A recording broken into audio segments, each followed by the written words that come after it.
তো আজকে আমি তোমাদের রিংয়ের যে একদম বেসিক ফান্ডামেন্টাল কিভাবে একটা রিংকে একদম ফ্ল্যাটে ড্রয়িং করে বা ফ্ল্যাটে পুরো বানিয়ে সেটাকে কার্ভের ওপর বা রিং রেলের ওপর স্মুথলি বসাবে সেটা সহজভাবে আমি বোঝানোর চেষ্টা করছি।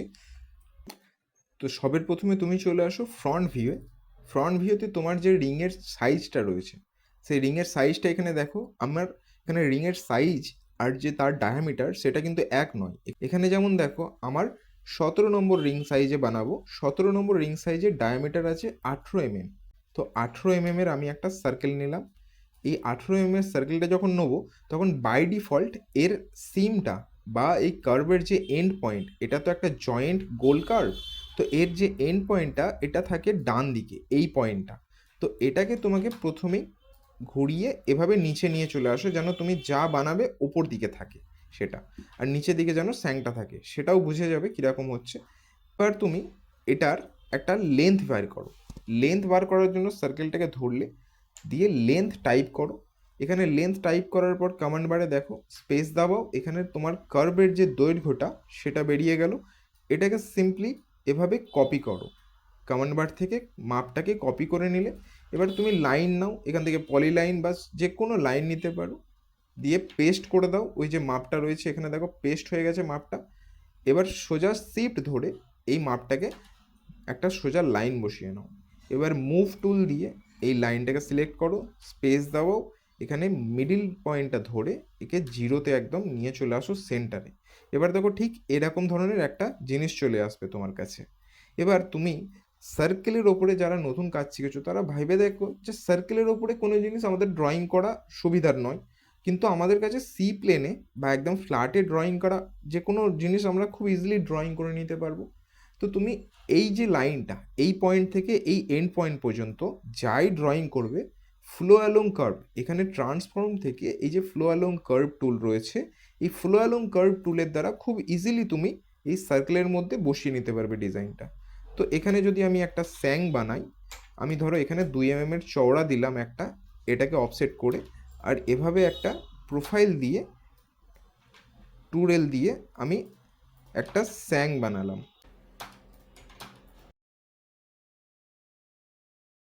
এই স্যাংটাকে আমি সারফেসটাকেই তুলে দেখাচ্ছি। ট্রান্সফর্মে গেলাম, এখান থেকে দেখো ফ্লো অ্যালং কার্ভ সিলেক্ট করবে।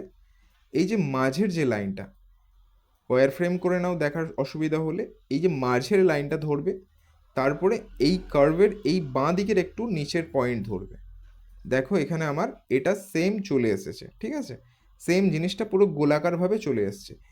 এবার তুমি একটা জিনিস লক্ষ্য করো, তোমার রিংয়ের যে সাইজ বা তোমার আঙুলটা তো এর ভেতর দিয়ে ঢুকবে, তো কোনো কিছু এর ভেতরে যেন না থাকে। আর এখানে সেটাই নিচে যেটা হচ্ছে, এই যে সি প্লেন, এই যে কার্ভটা নিয়েছো এই কার্ভের নিচে যেন না আসে, যা তোমার বানাবে সেটা যেন ওপর দিকে থাকে। তাতে তোমার জিনিসটা ওপরে হাইট হবে একটা কোনো ডিজাইনের বেজিল হলো যা হলো যেন ভেতর দিকে বা এখানে নিচে দিকে না আসে। তাই জন্য এটাকে যখনই বানাবে তখন 1 mm উঁচু করে দেবে ফাইনাল জিনিস। তারপরে এখান থেকে বিজিল টিজিল যা টানার তুমি বিজিল বসিয়ে দিলে বা যা করলে সেটা পরের কথা। তো এবার তুমি এটাকে ডিলিট করলাম। এই যে জিনিসটা আমি স্যাংটা দেখালাম ফ্লো অ্যালং কার্ভের দ্বারা, কোনো ডিজাইন যদি থাকে, ধরে নাও আমি এখানে এই হার্ট শেপটা রয়েছে, একে আমি প্যাচ করে একটা জিনিস এখান থেকে আমি ওপর দিকে 1 mm এর থিকনেস দিলাম, আর একে ব্লেন্ড সারফেস করে দেবো। ব্লেন্ড সারফেস করার জন্য আমি ব্লেন্ড সারফেস টুল নিলাম, এটা এখান থেকে এই পয়েন্টটা ধরলাম আর এই পয়েন্টটা ধরলাম, এভাবে আমি সেম হাইটটা রাখি, সেম হাইট দিয়ে ব্লেন্ড করে দিলাম এভাবে। দেখো আমার এটা গোলাকারভাবে একটা সারফেস হয়ে গেল। এটাকে জয়েন করে দিই এবার। এবার দেখো এই যে জিনিসটা রয়েছে এটা আমার খুব ইজিলি এখানে কি করে উঠবে। প্রথমে তোমার এই ডিজাইনটাকে ধরো, তারপরে ফ্লো অ্যালং কার্ভ টুল নাও, এই কার্ভের এই পয়েন্টটা ধরো আর এখানে এই পয়েন্টটাই ক্লিক করো। দেখো আমার হার্ট শেপটা ওপরে চলে এসছে। এবার তুমি এর যদি স্যাং বসাতে চাও তাহলে সেটাও খুব ইজিলি হয়ে যাবে। এখান থেকে দেখো আমি এই কার্ভের একটা 2 mm এর অফসেট নিলাম, মানে 1 mm এর দুদিকে নিলাম, আর এই মাঝে এই আমার যে দুটো সার্কেল আর এর রিং বানানোর যে টুল দুটো আমি হাইড করে রাখলাম। এখন আমি এবার সহজে স্যাংটা বানিয়ে নিই। স্যাংটা বানানোর জন্য আমি এখান থেকে একটা আলাদাই কার্ভ টানছি, ডবল স্যাং বানাবো।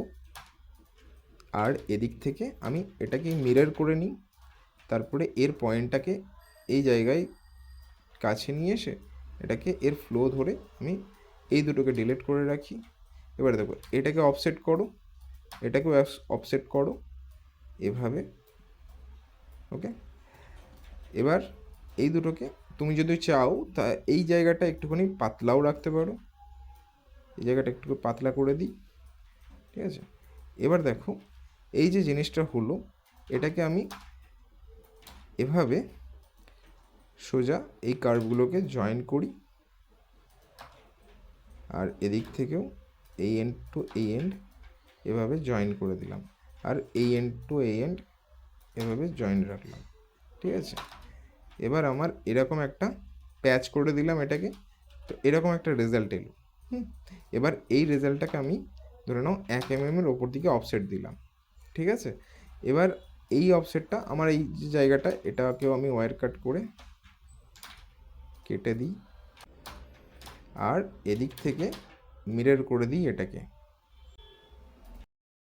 দেখো তোমার ফ্ল্যাটে এই ডিজাইনটা বসে গেছে। এবার একে তুমি খুব সিম্পলি এটাকে আনহাইড যদি করি, তাহলে এখান থেকে ফ্লো অ্যালং কার্ভ সিলেক্ট করলে, তারপরে এই যে তোমাকে ওয়্যার ফ্রেম করছি দেখানোর জন্য যে এই জিনিসটা এই কার্ভের এই পয়েন্টটা সিলেক্ট করবে, আর সার্কেলের এই পয়েন্টটা সিলেক্ট করবে।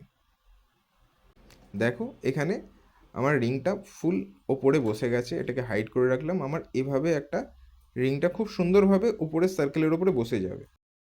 এবার তোমার যদি এই স্যাংটাকে কেটে থিকনেস বা পাতলা করার মন যায়, যা করবে তুমি এই নিচেতেই করে নেবে, ওপরে জাস্ট তোমার প্লেন জিনিসটা, ফাইনাল জিনিসটা আসবে, ঠিক আছে। হতে পারে তারপরে তোমার এখানে যদি স্টোন থাকে, স্টোনগুলো এখান থেকে করে না ফ্লো অ্যালং সারফেস, তাতে কি রিজিডটা নষ্ট হয়ে যায়,